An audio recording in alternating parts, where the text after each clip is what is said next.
Good morning, absent people. All right, 50. We're talking about 54 from the assignment from 2.1. So the question asks, among all the rectangles whose perimeters are 100 feet, so I'm going to write down some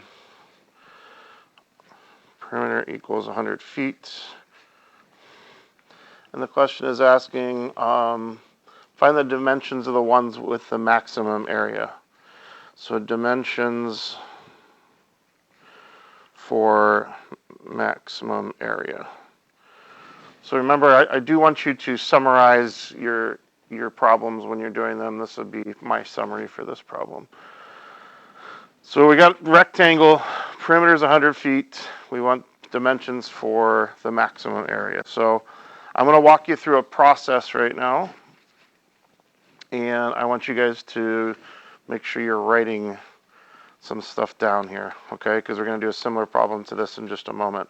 So this is what's called an optimization problem, and these come up pretty frequently in this chapter. Those of you taking the CWU course, they love putting these on their chapter, their midterms and their final exams. Okay, so pay close attention, especially if you're in that situation, but these could appear on ours as well. And they're just good problems to know. So I got a rectangle. Let's draw a rectangle. And what do we know about a rectangle? We know that opposite sides are congruent, and we know there's 90-degree angles. So let's give them some names. I'm going to call them X and Y.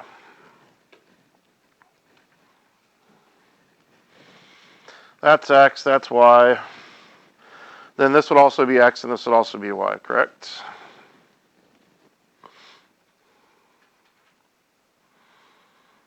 All right. Can we write an equation with X's and Y's and say 100 feet? Yeah. Oh, I love that. P equals 2X plus 2Y. That's wonderful. Morning. And the perimeter is 100, so I'm going to put 100 in here. Are we okay with that equation? Because we got 2 X's and 2 Y's, and if we find perimeter is just adding them all up, right? So 2 of these plus 2 of these would give us our total perimeter all the way around. Feeling good so far? All right, excellent. They want us to maximize the area. So when you're doing a problem like this, you want to have some X's and some Y's. You want to get some X's and some Y's, and you want to try and write yourself an equation that's got X's and Y's in it. What we're going to do next is we're going to look at the area. Now the area of this rectangle would be what? X times Y. And we want the maximum area that we can. So we want to analyze this equation, and we want to figure out what's the highest the area can ever get. In order to do that, we need to get a single variable. Right now we got 3 different variables going on right here. We can't have both X and Y in this thing and hope to do anything with this equation. So I need to somehow either get this to all be X's or to all be Y's, and it does not matter which. How am I going to do that? What do you think? Divide by 2 and then put Y, or then subtract Y on it. Yeah, we could totally get X or Y by itself in this equation, couldn't we? So let's work to get, and it doesn't matter which, it sounded like you were getting X by itself. Okay, so let's get, it doesn't matter whether it's X or Y by itself. Let's see if we can get one of those by itself. So I love your suggestion to divide both sides by 2. So dividing by 2 will get us 50 equal X plus Y.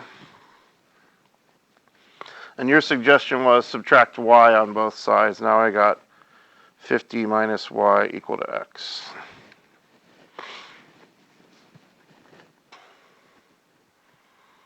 You probably want to write this down.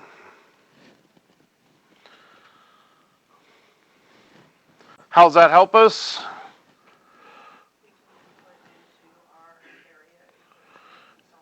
Yeah, we can now, remember I said I wanted just X's or just Y's here. Let's substitute this in place of the X here, and then we will have an equation that only has X's and Y's in it. So this would be 50 minus Y now instead of the X times Y.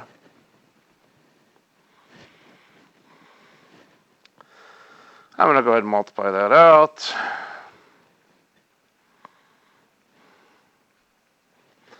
And then I'm going to rearrange it.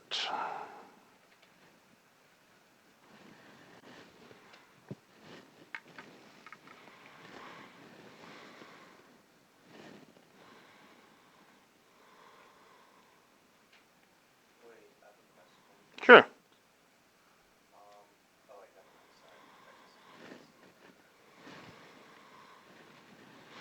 Oh, there's a minus here.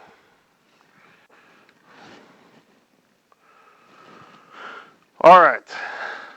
So all of this, I've asked you to put your trust in me right now because I'm not expecting right now that you know where this is going, but this is kind of the punchline of the whole thing, okay? This is the moral of the story. At this point now, we can analyze this function. We can think of this as a function. Remember, our goal is to get a maximum value for area.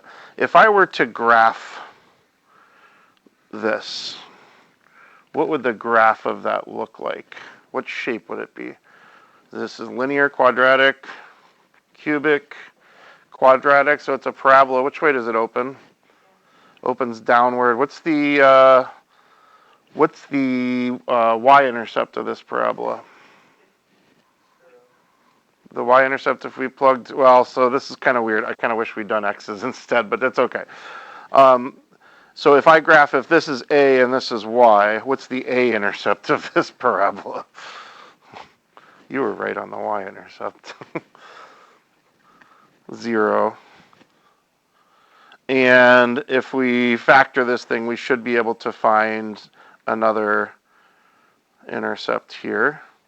Could you guys go ahead and find me what this point would be up here? If it helps you to, if this is hurting your brain, go ahead and temporarily think of this as y equals negative x squared plus 50x.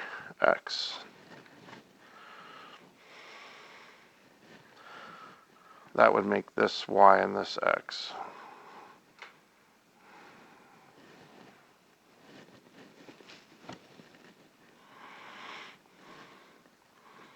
Find me the x-intercepts and the y-intercepts. Or the a-intercepts and the y-intercepts. You got it? And then find me the coordinates of the vertex.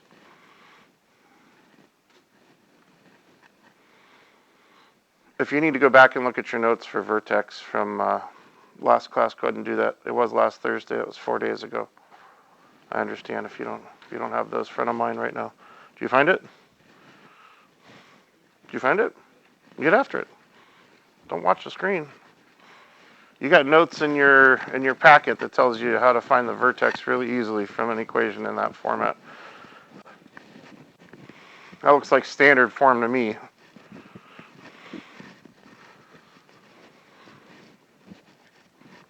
A is -1, B is 50, C is 0. Find me the vertex.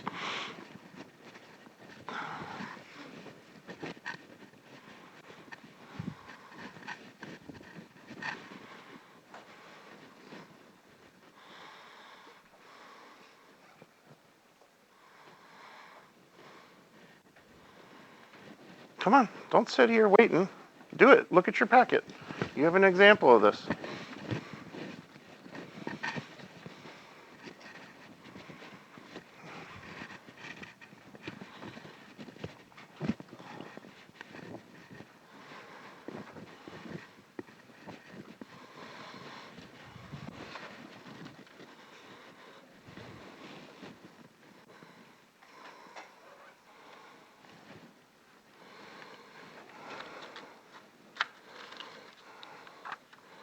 All right, if we're where we need to be after last Thursday's lesson, we should have a coordinates for a vertex for this thing now. Vertex is h comma k. H is opposite of b over 2a, which in this case would be the opposite of 50 over 2 times negative 1.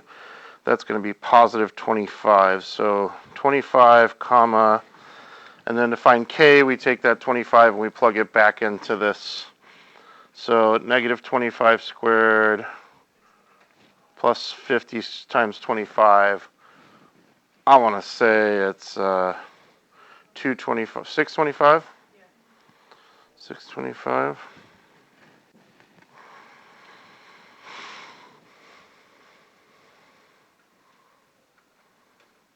Okay, what's that tell us?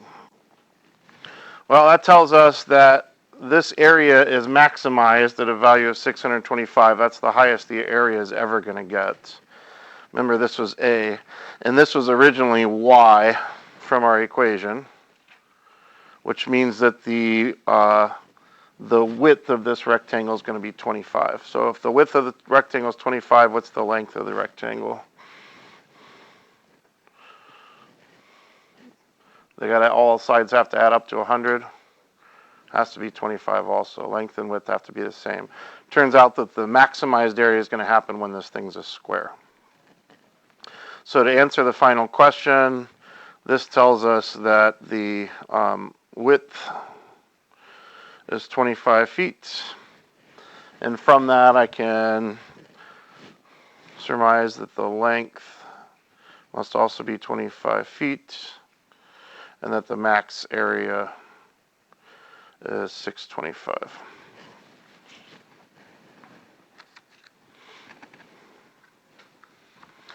So we went through kind of a lengthy process to do this problem. This is similar to, or this is the one that was in your textbook, and I'm going to give you a similar one right now. And this is an important problem, so make sure that we get questions answered here. This is number 54. They gave us that the perimeter of the rectangle is 100 feet. They wanted the dimensions for the maximum area. We used the formula for the perimeter of a rectangle to write an equation with both x and y in it. And then we did some work to get either x or y by itself. We got x by itself. It didn't really matter. I'll give you a little hint. I find it easier to get y by itself if you can, so that when you go to graph it, the y-axis doesn't end up on top of the x-axis. That just hurts my brain a little bit. But it really doesn't matter. In the end, it doesn't matter. So we knew that the area was x times y, so we substituted in so that we got an equation for the area that only had one dimension in it, and only had y's in it, and then we analyzed it. It's a quadratic. We know what quadratics look like, and we have all the tools necessary to find the vertex of a quadratic. This is going to be the maximum area. The area can't go any higher than this because A can't go any higher than this in this equation. Questions?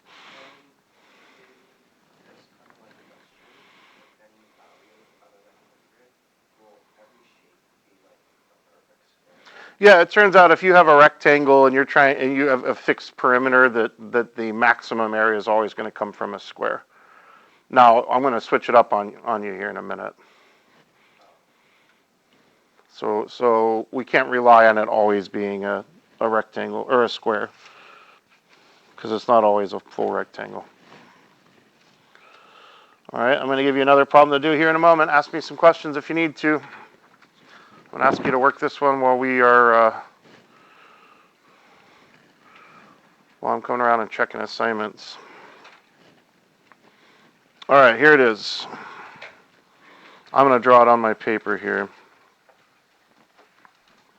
I just need to remind myself. 360 feet. All right. So we have 360 feet of fencing.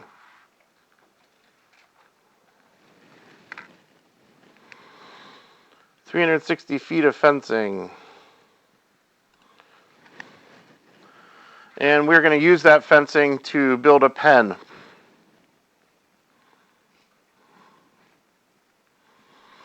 And we want to maximize the area of that pen.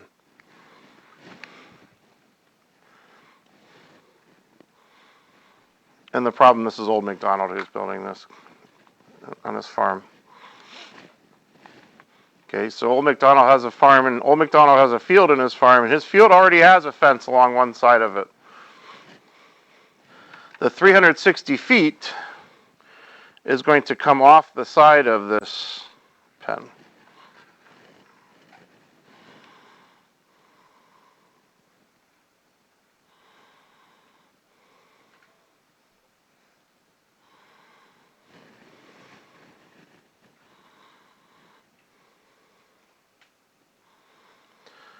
So this is X, and this is Y, and this is also X. But we don't need fencing along this side because there's already fencing there. So your whole process is going to be the same except for that one equation. In the last one, it was 2x plus 2y equals 100. That equation is going to change. It's no longer 100, it's 360, and there's no longer two y's, there's just a single y. So that first equation is going to be different, and I'll help you out with that. So perimeter equals, in this case, 2x plus 1y. So you would have the equation 2x plus y equals 360. The area is still x times y. So do as we did in the last one. Take that equation and either get x or y by itself, substitute it into the other equation, graph that other equation, and find me the maximum area that's going to be at the vertex. Okay. While you're doing that, I'm going to come around and check your assignments. All right, hey folks, I got several questions. We're going to work through this. Yeah. Why is it not a square? I think it is a square.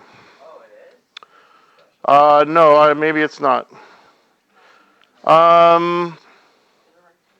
It is not a square. Well, a square is a rectangle. Let's work through here, okay? Let's let the math be our guide. So y equals, I'm going to write it as negative 2x plus 360. If you write it as 360 minus 2x, that's the same thing. Now I'm going to take that, I'm going to plug it in for y here. So I've got negative 2x plus 360. So my area ends up being negative 2x squared plus 360x. So once again, we've got ourselves a parabola opening downwards. And we're going to find our vertex. So this time A is negative 2 and B is 360. So the h value for our vertex, the x-coordinate of our vertex is opposite of b over 2a. That's opposite of 360 over 2 times negative 2.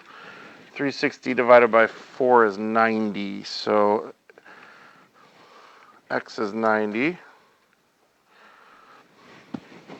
And then the area, when we plug in 90, ends up being, what is it? Well, we'll figure it out here in a second.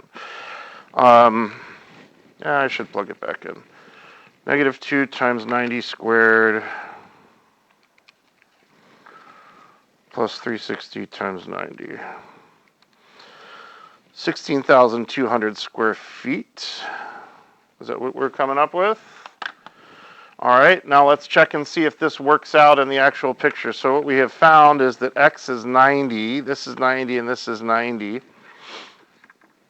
So I'm using up 90 here and 90 here. I need another 360, or I need to get up to 360, so I'm using up 180, which means y must be 180. And hopefully, if I did everything right, then 90 times 180 should give me that same area that I just came up with. And it does. Hooray. So the dimensions would be 90 by 180.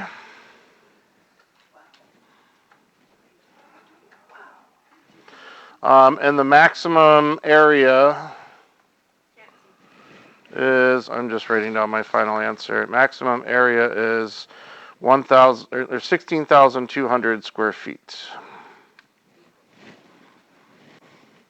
How do we do? Question was, why is it not a square? It's not a square because a square wouldn't maximize the area. If it was a square, it'd be 120 feet on all three sides. Agreed? because there's three sides divided by that, and 120 times 120 would be that area, and that's less. So a square just doesn't maximize the area. Why does it turn out that this is exactly twice as big as this? Maybe it has something to do with this. I'm not 100% sure. Now, I've seen a number of different versions of this. So I saw a version once where it was a pen, but we're gonna split the pen into 3 smaller pens. So you had your X here and here, and you had Y, Y, Y, and Y. So when you went to write your equation, your amount of fencing was 2x plus 4y equals some amount. Okay, and then overall, your area was still x times y, which you were trying to maximize.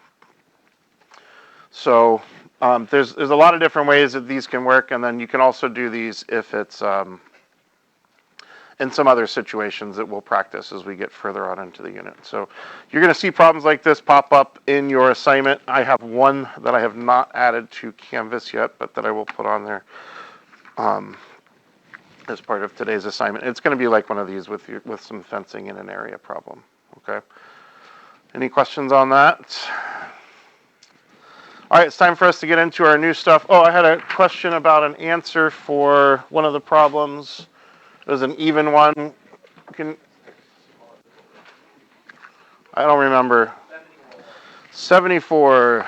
Give me a second. 74. Is this may be something that I can... Oh, let's just look at this one. Multiple choice. Let's practice our test taking skills here. What is the value of B? So we'd have to go through here and find an equation for this line. When you see f of negative 2 equals 3, that means they've given you x and y coordinates for a point that's on this graph. Negative 2 comma 3. So as soon as I saw this, when I was doing this problem, I wrote down parentheses negative 2 comma 3 and 4 comma 1. You have all the tools you need to write the equation of a line if you're given 2 points. Use your slope formula to find your slope, and then plug back in and one of these points in your slope to find B here. And if you're not sure how to do that, review your Algebra 1 notes or come see me before or after school. But for 74, it was E? Okay. Well, I can give you answers just so we can check. No, you're fine. 74...